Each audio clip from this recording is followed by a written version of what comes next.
Hi, I'm Tim. Welcome and thanks for logging on. If you love this watch, email me. I'm Team Mosso at thewatchbox.com. It's in the description below. Your purchase and pricing email question line for buying this or any watch you see on any of our platforms, please reach out to me directly. My email is tmosso at thewatchbox.com for pricing. Today we're discussing a star from Basel World 2019. This is the Rolex Oyster Perpetual GMT-Master II in full white gold. So you can see this is the reference 126719 BLRO.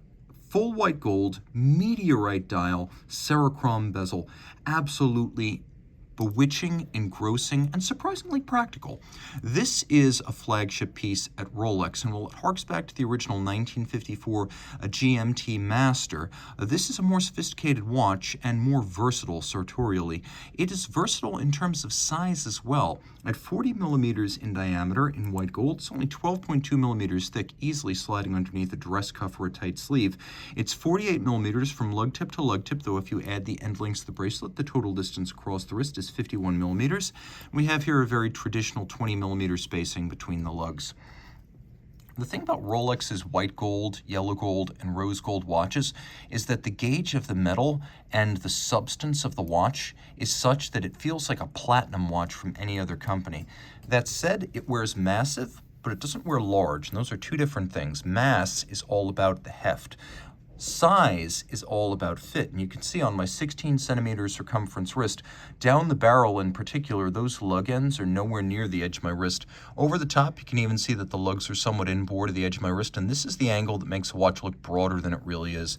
In profile, at 12.2 millimeters thick, this is sliding underneath any kind of a sleeve. A wonderful watch for a wrist of 14 centimeters circumference or larger.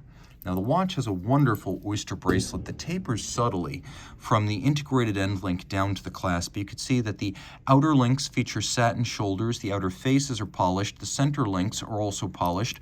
Rolex has its own foundry, so it controls its own alloys, and it uses what's known as gray gold in the industry, which is an 18-karat white gold alloy that is white all the way through. So unlike traditional cheaper white gold, this never needs to be rhodium plated, and if it does get scratched, it's the same color all the way through. Taking a quick look at removable links, they're fixed in place by screws, and you can see that there are sufficient channels on the underside of the bracelet to avoid pinching skin or pulling hair. We have a clasp featuring two locking factors, more on that in a moment.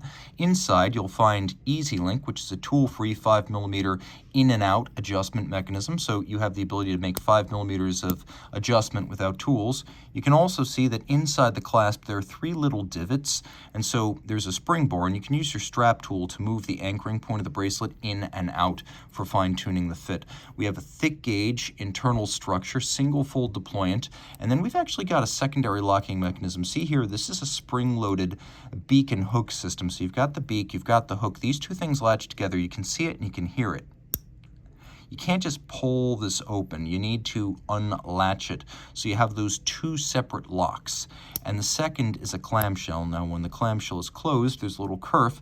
You can dig your fingernail in, pop open that clamshell, and it's easy to access the clasp. Externally polished and satinated, you can see. The same can be said of the bracelet as well as the case.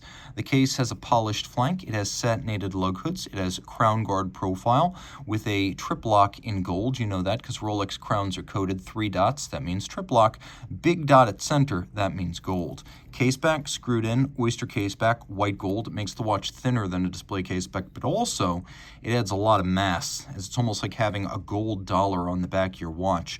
The bezel features a sharp micro knurling that makes it easier to grip. You can see the recesses of the bezel have been satinated. The bevel on the top has been polished, and the downward-facing bevel has been satinated. The detailing is intricate for such a delicate set of surfaces. It's really nicely done.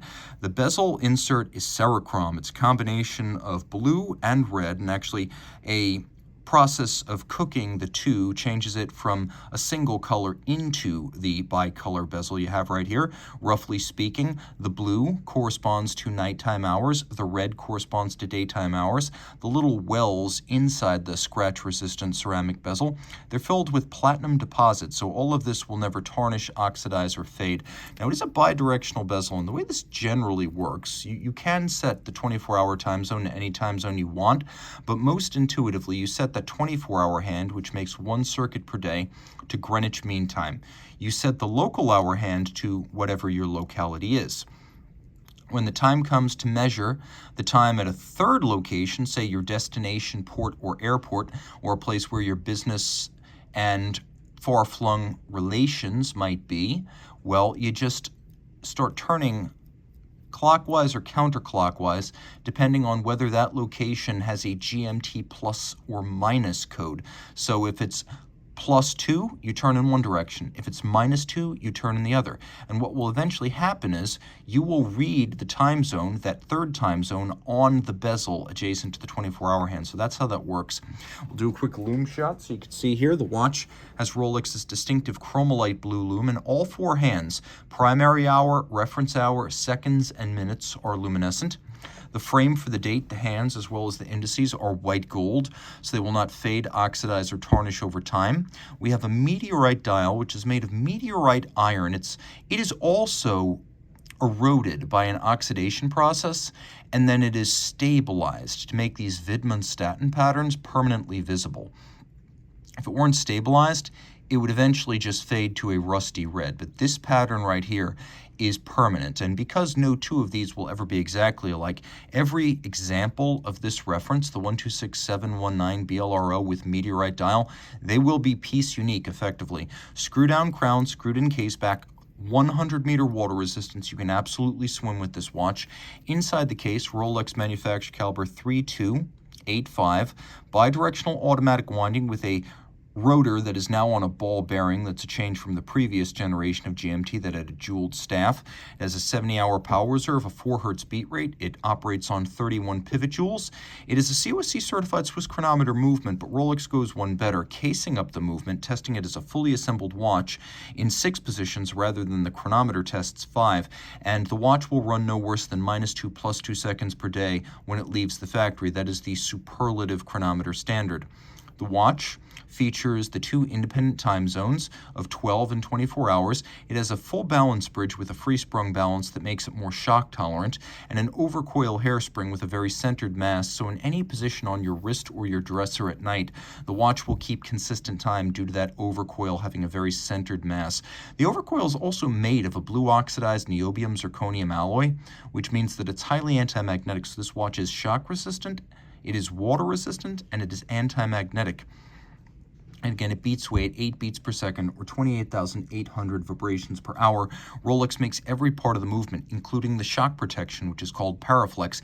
Even the very lubricants used on the caliber are made in-house by Rolex, which controls every facet of the fabrication and engineering of its watches.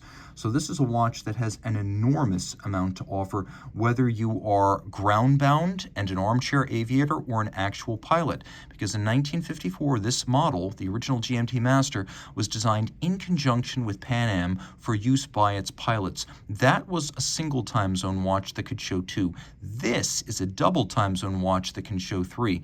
That is the definition of progress. Reach out to Team Mosso at thewatchbox.com for purchase and pricing details of this GMT Master II Pepsi bezel with Meteorite dial and white gold case.